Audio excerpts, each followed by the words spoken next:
Hello दोस्तों, हमारे YouTube channel books play में आप सभी का स्वागत है। हम बात कर रहे हैं बेस्ट सेलिंग अमेरिकन लेखक रॉबर्ट ग्रीन की किताब मास्टरी की समरी के बारे में।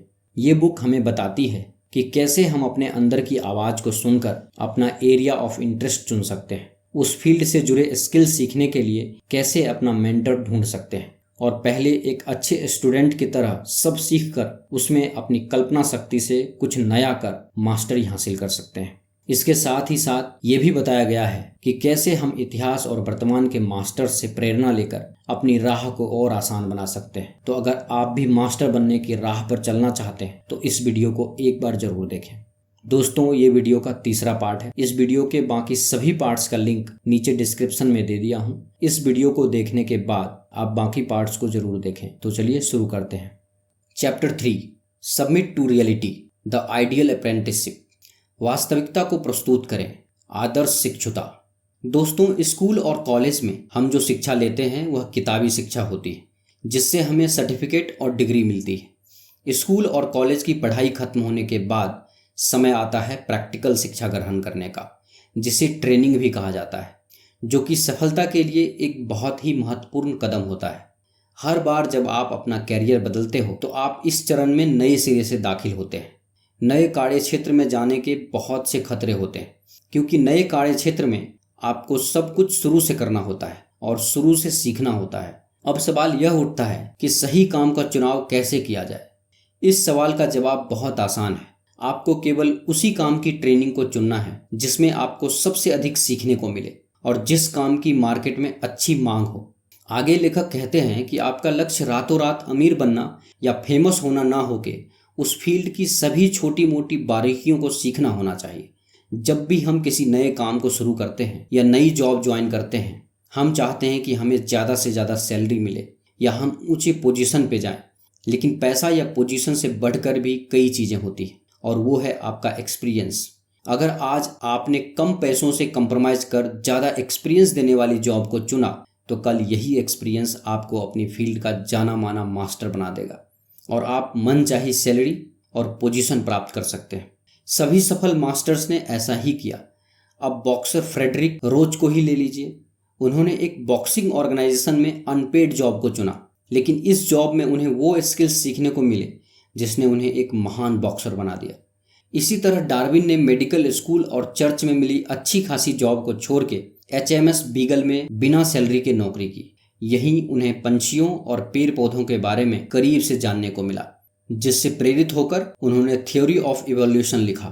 बेंजामिन फ्रैंकलिन ने भी अपने पिता का अच्छा खासा बिजनेस छोड़ के प्रिंटिंग प्रेस ज्वाइन कर ली, ताकि वो ये सीख सके कि शब्द कैसे लिखे जाते हैं। इस बात से साबित होता है कि सभी ने अपने जीवन में पैसे से ज़्यादा ज्ञान को महत्व दिया, जिसके कारण वो सफल हुए। इसीलिए जब भी किसी इंटर्नशिप या पहली जॉब के बारे में सोचें तो ये देखें कि कहाँ आपको सीखने का माहौल ज़्यादा मिलेगा। लेखक यहाँ अप्रेंटिसशिप फेज के 3 चरण को समझाते हैं। पहला चरण है गहन अवलोकन, जिसे द पेसिव मोड भी कहते हैं। ज़्यादातर लोग अपनी ट्रेनिंग की शुरुआत में यह सोचते हैं कि अपने काम में सफल होने के लिए उन्हें लोगों का ध्यान आकर्षित करना होगा, उन्हें प्रभावित करना होगा और खुद को लोगों के सामने साबित करना होगा, जो कि एक गलत धारणा है। गलत धारणाएं लोगों को सच्चाई से दूर रखती हैं और उनकी सफलता में रुकावट बन जाती है। आपको हमेशा यह देखना चाहिए कि आपके कार्य क्षेत्र में कौन से व्यक्ति सबसे अधिक सफल हैं और उनसे सफलता की तकनीकें और नियम सीखने चाहिए। दूसरा चरण है हुनर या कला सीखना, जिससे द प्रैक्टिस मोड भी कहते हैं। दोस्तों, किसी भी ट्रेनिंग में सबसे जरूरी और ध्यान रखने वाली बात यह है कि आप एक समय पर केवल एक ही स्किल को सीखें। आप किसी भी कीमत पर एक से ज़्यादा स्किल को सीखने की गलती ना करें, क्योंकि ऐसा करने से आप किसी भी स्किल को कुशलता से नहीं सीख पाएंगे। दूसरी बात, जब भी आप ट्रेनिंग में कुछ नया सीखने की कोशिश करेंगे तो आपको उनमें मुश्किल जरूर आएगी। कई बार आपको नई चीज़ें सीखनी मुश्किल लगेंगी और कई बार आपको बहुत बोरियत महसूस होगी।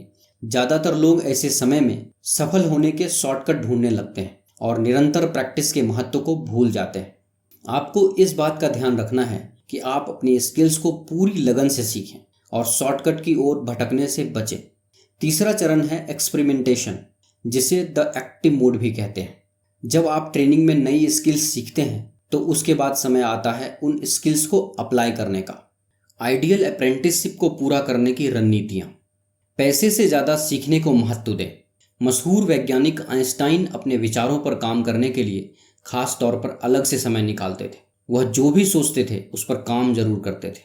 इसीलिए हमें शुरुआत में पैसा कमाने के पीछे नहीं भागना चाहिए और ट्रेनिंग के दौरान सीखी हुई स्किल्स को अमल में लाना चाहिए। अपने क्षितिज का विस्तार करते रहें। हमें नए नए लोगों से मिलना चाहिए और उनके पॉजिटिव विचारों को सीखना चाहिए। ऐसा करने से हमारी नॉलेज बढ़ेगी और हमें वह सब सीखने को मिलेगा जो हम अकेले रहकर कभी नहीं सीख सकते। प्रक्रिया पर विश्वास करें। किसी भी काम में कुशलता हासिल करने के लिए समय लगता है। आपको किसी भी काम की शुरुआत में ही सफलता नहीं मिलती। सफलता पाने के लिए आपको लगातार कोशिश करनी पड़ती है और अपने स्किल्स को विकसित करना पड़ता है। लगातार कोशिश करने और सीखने से ही कुशलता आती है और आपको सफलता मिलती है। प्रतिरोध और दर्द की ओर बढ़ें। अक्सर लोग जब किसी भी स्किल्स को अच्छी तरह से सीख लेते हैं तो उसी पर काम करते रहते हैं, क्योंकि उस पर काम करना उन्हें आसान लगता है। ऐसा करने के बजाय हमें नई स्किल्स को सीखना चाहिए और नई चुनौतियों को स्वीकार करना चाहिए। ऐसा करने से हम नए नए काम करना सीख लेते हैं और हमारा काम करने का दायरा भी बढ़ता है। असफलता में स्वयं को प्रशिक्षित करें। जब किसी मशीन में कोई खराबी आ जाती है तो आपको यह पता होता है कि उसके कौन से हिस्से में खराबी आई है और उसे कैसे ठीक करना है। ठीक इसी तरह जब हम किसी काम में फेल होते हैं तो हमें यह पता चल जाता है कि हमें अपनी कौन सी स्किल्स पर काम करने की और उसे बेहतर बनाने की ज़रूरत है। कैसे और क्या को मिलाएं। हमें किसी भी स्किल्स को पूरी तरह से सीखना चाहिए और उसे बीच में अधूरा नहीं छोड़ना चाहिए। अधूरी स्किल्स सीखने से ना तो आप में कुशलता आएगी और ना ही आप उस काम को ठीक से कर पाएंगे जिसके लिए आप उस स्किल्स को सीख रहे थे। इसलिए आप जो भी सीखें उसे पूरी तरह से सीखें और सीखने के बाद उस पर काम जरूर करें। इस प्रक्रिया में कैसे और क्या, ये दो सवाल बहुत ही महत्वपूर्ण रोल अदा करता है। ट्रायल एंड एरर के माध्यम से आगे बढ़ें। आपको हमेशा अपने करियर के शुरुआती दौर में अलग अलग स्किल्स सीखनी चाहिए और अलग अलग क्षेत्र में काम करना चाहिए। आपको 20 से 25 साल की उम्र के बीच में अलग अलग क्षेत्र में काम करना चाहिए और उसमें से जो काम आपको अपने लिए सबसे अच्छा लगे उसे हमेशा के लिए अपना लेना चाहिए। हमें शुरू में केवल एक कार्य क्षेत्र में रहने की गलती नहीं करनी चाहिए, क्योंकि इस आधुनिक युग में जो व्यक्ति केवल एक कार्य क्षेत्र में रहता है वह अक्सर 40 साल की उम्र तक अपने काम से बोर हो जाता है। शुरुआती दौर में अलग अलग क्षेत्र में काम करने से और अलग अलग काम सीखने से आपके पास हमेशा काम करने के नए मौके मौजूद रहते हैं। लेखक आगे कहते हैं कि अगर आप मास्टर की लाइफ थ्योरी को स्टडी करेंगे तो पता चलेगा कि आइडियल अप्रेंटिसशिप या ग्रेट अपॉर्चुनिटी के मिलने के दौरान वो एक सिंपल आउटसाइडर से एक कुशल विशेषज्ञ बन गए। अप्रेंटिसशिप से पहले उनके पास कोई नॉलेज या डिसिप्लिन नहीं था, मगर उसके बाद उनकी लाइफ एकदम फोकस्ड हो गई। लेकिन मास्टरी के सफ़र के लिए आपको दुनिया का चक्कर नहीं लगाना है। आपको बस ऐसे परफेक्ट मौके चाहिए जो आपको ट्रेन कर सके। ये आपकी जॉब हो सकती है या इंटर्नशिप या कोई वर्कशॉप, या आप कोई ग्रुप ज्वाइन कर सकते हैं जहां आप अपनी स्किल्स को और ज़्यादा इम्प्रूव कर सके। अपना कोई मेंटर बनाइए जो आपको हेल्प करे और अपने जैसे सेम इंटरेस्ट वाले लोगों के साथ रिलेशनशिप बिल्ड करिए। अपने आप को पूरी तरह से डेडिकेट कर दीजिए। जो भी सीखें पूरे दिल से सीखें। सिर्फ अपना माइंड ही नहीं बल्कि अपना कैरेक्टर भी इम्प्रूव करने की कोशिश करें। Chapter 4, absorb the masters power, the mentor dynamic. Master की शक्ति को आत्मसात करें। गुरु और शिष्य का रिश्ता कुछ भी सीखने के लिए सबसे अच्छा रिश्ता होता है। अच्छे गुरु अपने शिष्यों का ध्यान उनके लक्ष्य पर करवाते हैं और उन्हें चुनौती देते हैं। वह केवल अपना ज्ञान ही नहीं, अपना अनुभव भी अपने शिष्यों को देते हैं। आपका काम है सही गुरु का चुनाव करना, जिसके पास आपके काम से संबंधित ज्ञान और अनुभव हो। ऐसे गुरु का चुनाव करें जो आपको अपने जीवन का लक्ष्य निर्धारित करने में मदद कर सके। दूसरी ओर, अगर आपके सर्कल में अच्छे शिक्षक नहीं हैं तो किताबें आपके लिए सबसे अच्छा शिक्षक साबित हो सकता है। इसीलिए हमें हमेशा किताबें पढ़ते रहना चाहिए और उनसे सीखते रहना चाहिए। लेखक कहते हैं, किसी हुनर को सीखने का रास्ता बहुत उतार चढ़ाव से होकर गुजरता है। जब हम खुद से कोई नया काम या नई चीज़ सीखने की कोशिश करते हैं तब भी हम कामयाब तो जरूर हो सकते हैं, लेकिन उस कामयाबी को हासिल करने में हमारे बहुत से रिसोर्सेज और समय बर्बाद हो जाते हैं, क्योंकि खुद सीखने में हम कई ऐसी गलतियां कर बैठते हैं जो हमारा समय बर्बाद कर देती है। जब हम किसी मेंटोर के साथ जुड़ते हैं तब हमारे सीखने का सफर आसान हो जाता है, क्योंकि वो अपने जीवन में की गई गलतियों और अनुभवों से हमें वो अनमोल लेसन्स देते हैं जिसे खुद से प्राप्त करने में हमें बरसों लग सकते हैं। शागिर्दगी के इस सफर से मेंटर और स्टूडेंट दोनों फायदेमंद रहते हैं। जहां एक तरफ स्टूडेंट को मेंटर से ट्रेनिंग मिलती है, वहीं दूसरी तरफ मेंटर स्टूडेंट के जरिए अपने सपने को पूरा करता है। लेकिन चाहे जो भी हो, एक शिक्षक के बिना सफलता की राह दिशाहीन होती है। लेकिन ऐसा जरूरी नहीं है कि शिष्य अपने गुरु के ज्ञान की सीमा में बंधा रहे। शिष्य अपनी इच्छा शक्ति से गुरु से भी आगे निकल सकता है, जैसे कि अलेक्जेंडर ने अपने गुरु अरस्तु की शिक्षा में अपनी सूझबूझ को मिलाकर विश्व विजय हासिल कर ली थी। इसी तरह इतिहास में कई ऐसे गुरु शिष्य के उदाहरण मिलेंगे जिनमें कि शिष्य ने गुरु के आशीर्वाद से सफलता की बुलंदियों को छू लिया है। इसीलिए अपना लक्ष्य तय करने के बाद सबसे पहले एक ऐसा गुरु तलाश करें जो आपको अपने सारे गुर सिखा दे, पर साथ ही साथ ये भी याद रखें कि आपकी असली कामयाबी अपने गुरु जैसा बनने में नहीं बल्कि उनसे आगे निकलने में है। जीवन में नए प्रयोग करने की हिम्मत रखें।